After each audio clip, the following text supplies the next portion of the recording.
let's get prepared together. Be prepared.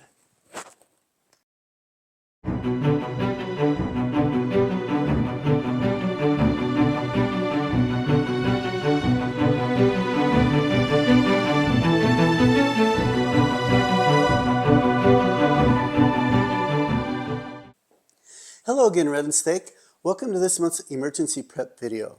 We've covered a lot of subjects in these videos over the last year, and today we're going to do a miscellaneous video on a few items that we just haven't got to yet. We're going to talk about pets, medical, and additional items to keep on hand during an emergency. So let's go with today's presentation. Be prepared. Pets and miscellaneous items. So first, pets. For pets, we're going to rely on Petco's website. They have care sheets for a variety of animals. You can see the list here: amphibians, birds, and more. So you'll want to look up the care sheet for your type of pet. They're written by and approved by veterinarians. Included in these care sheets is information for emergency situations. There are pet emergency kits, as well as the evacuation and sheltering in place information. So go to their site and look up the care sheet you are interested in. I'm going to cover the emergency highlights of their dog and cat care sheet. And this dog and cat care sheet is found in the body of the email. Disaster preparedness planning for your dog or cat. Your dog is likely your sidekick, an important member of your family, and one that looks to you to get their daily needs. However, it's also important to remember that they'll also look to you during moments of crisis.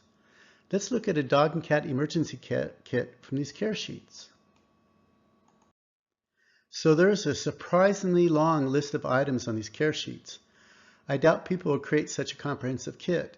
Many people would simply take what they have, like food and water you're using, and not store extra just to have a kit. So I'm going to hit just some of the highlights. Recent photographs of your pet. Updated health, vaccinations, and registration records. Microchip number. 2-week supply of medications as needed. Travel food and water dishes, carrier crate or kennel, waste pickup bags. Start a buddy system with someone in your neighborhood so they will check in on your dog or cat during a disaster in case you aren't home, agreeing to do the same for them. Know where the animal shelters are in your area.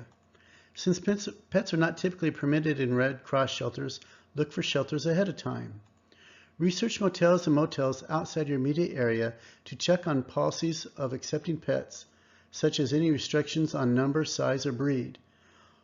Also ask if no pet policies would be waived in an emergency. Make a plan with friends and relatives outside your immediate area where you can stay with your pet if needed. Again, read the care sheet for the full list. Evacuating with your dog and cat.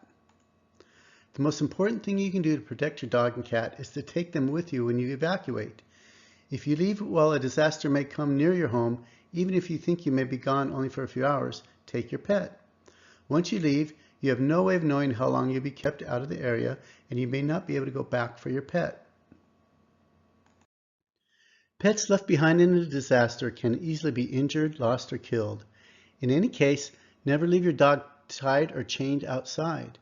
If you must leave your dog, leave them in a room without windows, such as a bathroom, garage, or laundry room. Make sure to provide plenty of food and water. Leave a note outside the door and outside your home in a visible spot, advising the location, type of dog, and your contact numbers, as well as the number of your veterinarian. If your pet is not allowed at the temporary shelter, contact friends, family, veterinarians, or boarding kennels to arrange for care. Make sure to supply medical and feeding information, food, and medicine with your pet. There's also a section on sheltering in place with your pet. You can read through that on the website. So that's it for pets. The invitation is to think of this in advance and come up with a plan. Next, we cover some miscellaneous items.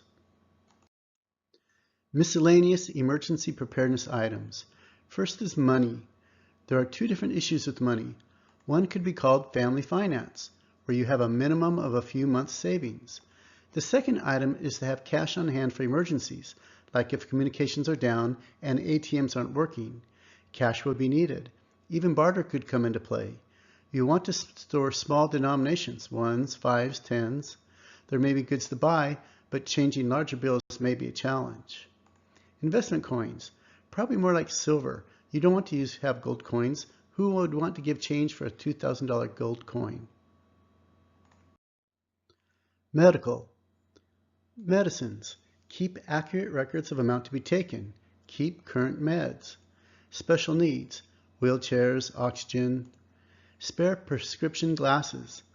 You might want to use an online discount glass store for a backup pair. Not having prescription glasses in an emergency would be challenging. Vitamins and minerals. Supplementing vitamins and minerals is important if living off food storage, as you may not have a well-balanced food supply, and there will be few, if any, fruits and vegetables. Use a multivitamin.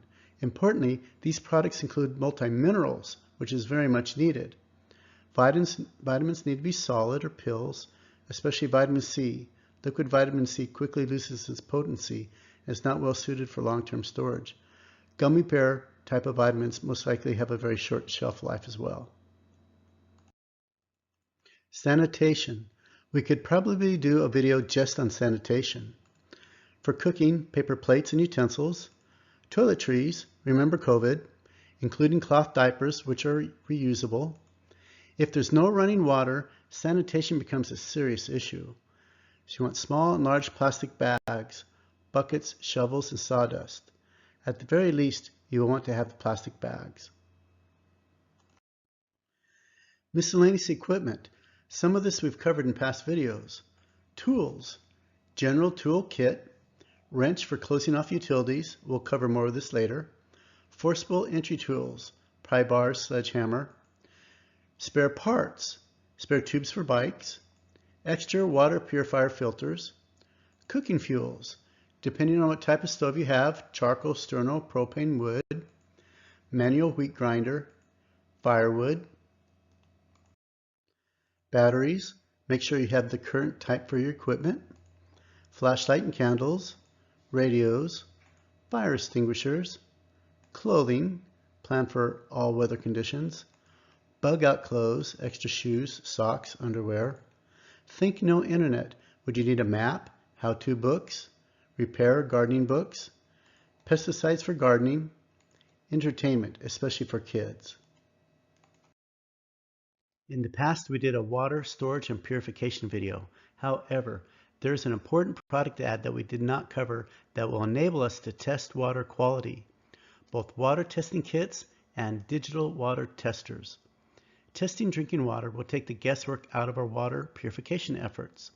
The paper kits should be accurate, but will run out eventually. They're around 125 strips per bottle.